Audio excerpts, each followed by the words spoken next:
নমস্কাৰ এই মুহূৰ্তত আহি পৰিছে ৰাজ্যখনৰ বাবে খন্দিয়াৰ কেইবাটাও বিগ ব্ৰেকিং নিউজ। আজি 21 এপ্ৰিল অসমৰ লগতে ভাৰতৰ বিভিন্ন প্ৰান্তৰ পৰা খন্দিয়াৰ কেইবাটাও খবৰ আহি পৰিছে। এই মুহূৰ্তত জনাই আছো এটা ব্ৰেকিং নিউজ। ৰাজ্যৰ প্ৰতিগৰাকী মহিলালৈ অত্যন্ত এটা ভাল খবৰ আহি পৰিছে। হিমন্ত বিশ্ব শৰ্মাৰ চৰকাৰে এবাৰ মহিলাসকললৈ দিব এটাকৈ ফ্ৰী মোবাইল। এই মুহূৰ্তত জনাই আছো ডাঙৰ খবৰ। বিহুৰ বতৰত ৰাজ্যৰ লাখ লাখ মহিলাৰ বাবে ভাল খবৰ দিছে মুখ্যমন্ত্ৰী হিমন্ত বিশ্ব শৰ্মাই। প্ৰতিগৰাকী মহিলাই লাভ কৰিব এটাকৈ ফ্ৰী মোবাইল। ভগৱানে যদি শক্তি দিয়ে শীঘ্ৰেই মহিলাসকলক দিম এটাকৈ মোবাইল, এই মন্তব্য কৰিছে মুখ্যমন্ত্ৰী হিমন্ত বিশ্ব শৰ্মাই। 10,000 টকা লাভ কৰা উদ্যমিতা মহিলাৰ হিতাধিকাৰীক উদ্দেশ্যি এই ডাঙৰ মন্তব্য কৰিছে ৰাজ্যৰ মুখ্যমন্ত্ৰী ডক্টৰ হিমন্ত বিশ্ব শৰ্মাই। আজিৰ সন্ধিয়াৰ আন এটা পলিটিকেল ব্ৰেকিং নিউজ। এবাৰ মুখ্যমন্ত্ৰী ডক্টৰ হিমন্ত বিশ্ব শৰ্মাই কংগ্ৰেছক টাৰ্গেট কৰি মহাবিস্ফোৰক মন্তব্য কৰা পৰিলক্ষিত হৈছে। মুখ্যমন্ত্ৰী কৈছে যে কংগ্ৰেছে হাতৰ প্ৰতীক এৰি লুঙিৰ প্ৰতীক লোক। কংগ্ৰেছ মানে ধুতি, লুঙি, খুটা আৰু আঠুৱা। কেৱল সিমানেই নহয়, মুখ্যমন্ত্ৰী হিমন্ত বিশ্ব শৰ্মাৰ তৰফৰ পৰা আন কেতবোৰ বিস্ফোৰক মন্তব্য কৰা হৈছে জনোৱাৰ চেষ্টা কৰিছো। এটা বিশেষ খবৰ, কংগ্ৰেছৰ নতুন সংজ্ঞা দিছে মুখ্যমন্ত্ৰী হিমন্ত বিশ্ব শৰ্মাই। কংগ্ৰেছ মানে ধুতি, লুঙি, খুটা আৰু আঠুৱা। কংগ্ৰেছ মানে ৰাস্তা ঘাট, স্কুল কলেজ, হাস্পতাল নহয়। আজিকালি মহিলাই খুটা আঠুৱাৰ বাবেই লাইন পাতিব নালাগে। এতিয়া মহিলাসকলে কাৰো ওচৰত হাত নফটাকৈ 1250 টকাকৈ পাই থাকে। এয়া মুখ্যমন্ত্ৰীৰ কথা। মুখ্যমন্ত্ৰী হিমন্ত বিশ্ব শৰ্মাই কিদৰে কটাক্ষ কৰিছে চাওক। কংগ্ৰেছৰ দিনত কেৱল দুৰ্নীতি আছিল।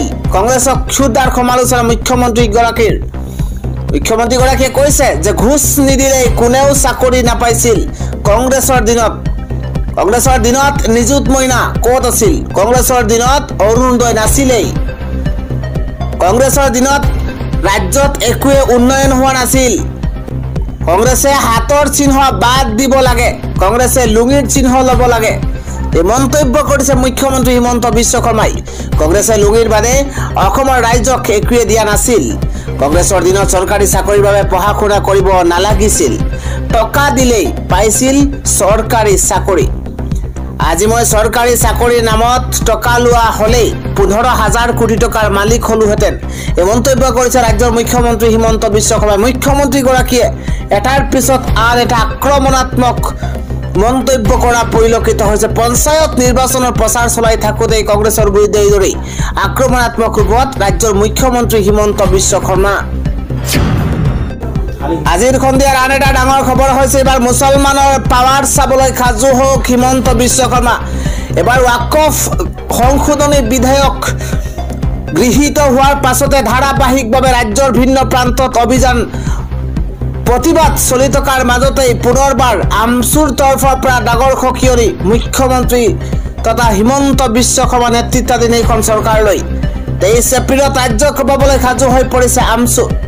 এই মুহূৰ্তত এটা ব্ৰেকিং নিউজ। 23 এপ্ৰিলত ৰাজ্য কঁপি উঠিব। বিজেপি চৰকাৰৰ বিৰুদ্ধে ওলাই আহিব ৰাজ্যৰ লাখ লাখ মুছলমান। বিজেপি চৰকাৰৰ বিৰুদ্ধে ওলাই আহিব ৰাজ্যৰ মুছলমান। 23 এপ্ৰিলত প্ৰতিবাদৰ ঘোষণা। এইবাৰ আমচুৰ লাখ লাখ মুছলমানৰ শক্তি দেখিব হিমন্ত বিশ্ব শৰ্মাৰ চৰকাৰে। বিজেপি চৰকাৰক আমচুৱে বান্ধি দিছে কেইবাটাও চৰ্ত। অসমৰ উচ্ছেদিত পৰিয়ালক ভূমি দিয়ক চৰকাৰে, এয়া প্ৰথম চৰ্ত বান্ধি দিছে আমচুৱে।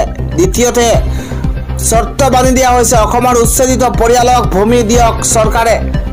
এই কেইবাটাও লগতে আন চৰ্ত বান্ধি দিছে আৰু লগতে 23 এপ্ৰিলত সমগ্ৰ অসম কঁপাব এইবাৰ আমচুৱে। প্ৰতিবাদত কঁপি উঠিব সমগ্ৰ ৰাজ্য। আন এটা খবৰ হৈছে এইবাৰ জনপ্ৰিয় কণ্ঠশিল্পীৰ লগত ভয়ংকৰভাৱে অপমান কৰা হৈছে। এবাৰ বিহু মঞ্চৰ পৰাই বিহু মঞ্চত অপমান কৰা হৈছে এগৰাকী জনপ্ৰিয় কণ্ঠশিল্পী মৰ্মিতা মিত্ৰক। মৰ্মিতা মিত্ৰক গান গাই থাকোঁতেই অশ্লীল ইংগিত দিয়া হৈছে আৰু তাৰ পিছতে প্ৰতিক্ৰিয়া আৰম্ভ হৈছে। জনপ্ৰিয় কণ্ঠশিল্পী মৰ্মিতা মিত্ৰক অশ্লীল ইংগিত দিয়া হৈছে। জনপ্ৰিয় কণ্ঠশিল্পীগৰাকীৰ লগত বিহুৰ মাজতে ডাঙৰ ঘটনা। বঙাইগাঁৱত সংগীতানুষ্ঠানৰ মাজতেই এই ঘটনা সংঘটিত হৈছে। 4বাৰকৈ মৰ্মিতা মিত্ৰক অশ্লীল ইংগিত দিয়াৰ অভিযোগ উত্থাপন হৈছে। মৰ্মিতা মিত্ৰৰ সংগীতানুষ্ঠানত এইবাৰ অথন্থৰ গোৱালপাৰাৰ আগিয়াত আছিল মৰ্মিতাৰ সংগীতানুষ্ঠান জনপ্ৰিয় কণ্ঠশিল্পীগৰাকীক অশ্লীল ইংগিত দিয়াৰ অভিযোগ উত্থাপন হৈছে আৰু বিহু মঞ্চত এই ঘটনা সংঘটিত হৈছে বুলি জানিব পৰা গৈছে আন এটা খবৰ হৈছে এইবাৰ ৰাজ্যৰ মুখ্যমন্ত্ৰী হিমন্ত বিশ্ব শৰ্মাই ৰেচন কাৰ্ডৰ প্ৰতিগৰাকী হিতাধিকাৰীসকলৰ বাবে ডাঙৰ ঘোষণা কৰিছে এখন ৰেচন কাৰ্ড হলেই লাভ কৰিব এইবাৰ 5টাকৈ নতুন সুবিধা ৰাজ্যৰ প্ৰতিগৰাকী জনতালৈ এইবাৰ ভাল খবৰ মুখ্যমন্ত্ৰী হিমন্ত বিশ্ব শৰ্মাই এটা দুটা নহয় 5টাকৈ বৃহৎ সুবিধা এইবাৰ ৰেচন কাৰ্ডতে আপুনি লাভ কৰিব ৰেচন কাৰ্ড থকা 1 কোটিতকৈ অধিক লোকলৈ বৃহৎ ঘোষণা মহাবিদ্যালয় বিশ্ববিদ্যালয়ত বিনামূলীয়া নামভৰ্তিৰ বাবে নালাগে এইবাৰ ইনকাম সাৰ্টিফিকেট ৰেচন কাৰ্ড থাকিলে ইয়া সম্ভৱ হ'ব কোনো পঞ্চায়ত গাঁওবুঢ়াৰ সহি নালাগে কেৱল কিমানেই নহয় ৰেচন কাৰ্ডখন দেখুৱালে লাভ কৰিব বিনামূলীয়া নামভৰ্তি ৰাজ্যৰ প্ৰতিখন মহাবিদ্যালয়ৰ অধ্যক্ষক নিৰ্দেশ দিছে মুখ্যমন্ত্ৰীগৰাকীয়ে এখন মাত্ৰ ৰেচন কাৰ্ডৰ জৰিয়তে লাভ কৰিব বিনামূলীয়া চাউল অৰুণোদয় ৰেচন কাৰ্ড দেখুৱালে হস্পিটেলত পাব 5 লাখ টকাৰ বিনামূলীয়া চিকিৎসা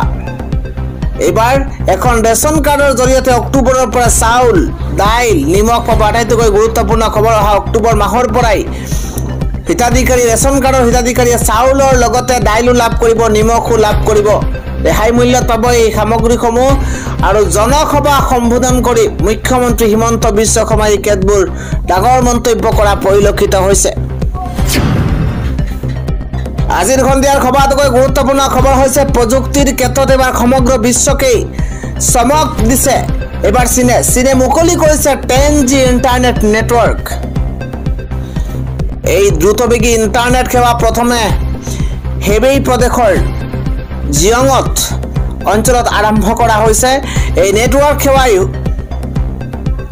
হুৱেই আৰু চাইনা ইউনিকৰ্ন নামৰ দুটা কোম্পানীয়ে যৌথ উদ্যোগতে আৰম্ভ কৰিছে এই যুগান্তকাৰী নেটৱৰ্কৰ গতি 9800 Mbps অনুমান কৰক 10G ইণ্টাৰনেট সেৱা আৰম্ভ কৰিছে গতিকে অত্যন্ত এটা গুৰুত্বপূৰ্ণ খবৰ জৰুৰী খবৰ যেটো যুগান্তকাৰী নেটৱৰ্কৰ গতি হৈছে 9800 Mbps আন এটা ব্ৰেকিং নিউজ হৈছে পেলেষ্টাইনৰ সমৰ্থনত এবাৰ ভাৰতৰ মুছলমান মছজিদে মাদ্ৰাসাই ফ্ৰী পেলেষ্টাইন ফ্ৰী গাজাৰ পোষ্টাৰ লগোৱা হৈছে এই মুহূৰ্তত এটা ব্ৰেকিং নিউজ জনোৱাৰ চেষ্টা কৰিছে পেলেষ্টাইনৰ সমৰ্থনত ভাৰতত পোষ্টাৰ আৰিলে মুছলমানে ইজৰাইলৰ সামগ্ৰী ভাৰতত বয়কট কৰাৰ আহ্বান জনোৱা হৈছে ইজৰাইলৰ সামগ্ৰী ভাৰতত বয়কট কৰাৰ আহ্বান ফ্ৰী পেলেষ্টাইন ফ্ৰী গাজাৰ পোষ্টাৰ দেখা গল ভাৰতত মছজিদ মাদ্ৰাসা দেৱালতে মুছলমানে আৰিলে বিশেষ পোষ্টাৰ মাদ্ৰাসাৰ দেৱাল দোকান আৰক্ষী থানাৰ দেৱালতো আৰিছে এই বিশেষ পোষ্টাৰ গাজা আৰু পেলেষ্টাইনক মুক্ত কৰাৰ দাবী উল্লেখ আছে এই পোষ্টাৰত ইজৰাইলী সামগ্ৰী মুছলমানক ক্ৰয় কৰাৰ পৰা বিৰত থকাৰ আহ্বান জনোৱা হৈছে গাহৰি মাংস খোৱাৰ সমান হাৰাম হ'ব ইজৰাইলী সামগ্ৰী ক্ৰয় কৰিলে পেলেষ্টাইনত প্ৰস্তুত হোৱা সামগ্ৰী সম্পূৰ্ণৰূপে মুছলমানক বয়কট কৰাৰ আহ্বান জনোৱা হৈছে উত্তৰ প্ৰদেশৰ সম্বলত ৰাস্তাই ঘাটে পেলেষ্টাইন গাজাৰ সমৰ্থনত পোষ্টাৰ পেলেষ্টাইনৰ সমৰ্থনত ভাৰতত পোষ্টাৰ আৰিছে মুছলমানে আজিৰ সন্ধিয়াৰ খবৰটোকৈ ডাঙৰ খবৰ আহিছে এবাৰ নিৰ্বাচনী প্ৰচাৰ চলাবলৈ গৈ এবাৰ খেদা খালে বিজেপি অগপৰ নেতা কৰ্মীয়ে এই মুহূৰ্তত এটা ব্ৰেকিং নিউজ পলিটিক্যাল ডাঙৰ আপডেট জনোৱাৰ চেষ্টা কৰিছো নিৰ্বাচনী প্ৰচাৰ চলাবলৈ গৈ খেদা খালে বিজেপি অগপৰ নেতা কৰ্মীয়ে কিন্তু ৰাইজৰ ৰুখত পৰিছে শাসকীয় দলৰ নেতা কৰ্মী সাবুৱাৰ দিনজানত বিজেপি অগপ নেতা কৰ্মী ঘেৰি ধৰিলে সাধাৰণ ৰাইজে নিৰ্বাচন আহিলেই ৰাইজলৈ মনত পৰে নেতা কৰ্মীৰ অভিযোগ উত্থাপন হৈছে কেৱল মাত্ৰ ভোট লাভৰ স্বাৰ্থতহে দেখা দিয়ে নেতা কৰ্মীয়ে অভিযোগ উত্থাপন কৰি ঘেৰাও কৰিছে নেতা কৰ্মী ৰাইজৰ সমস্যা সমাধান কৰিবলৈ সময় নাই শাসকীয় নেতা কৰ্মীৰ বছৰ বছৰ ধৰি পথ আৰু দলঙৰ দুৰৱস্থাত আমি ভুগিছো আবেদন কৰি কৰি ভাগৰুৱা হৈ পৰিছো জনতা ভাগৰিছে পঞ্চায়ত নিৰ্বাচনৰ প্ৰচাৰ চলাবলৈ যোৱা শাসকীয় নেতা কৰ্মীক জবাবদিহি কৰিছে সাধাৰণ জনতাই নিৰ্বাচনী সভাত উত্তপ্ত পৰিস্থিতি উত্তপ্ত কৰি তুলিছে সাধাৰণ ৰাইজে আৰু বছৰ বছৰ ধৰি পথ আৰু দলঙৰ দুৰৱস্থাৰ পিছত এনে কাণ্ড দেখিবলৈ পোৱা গৈছে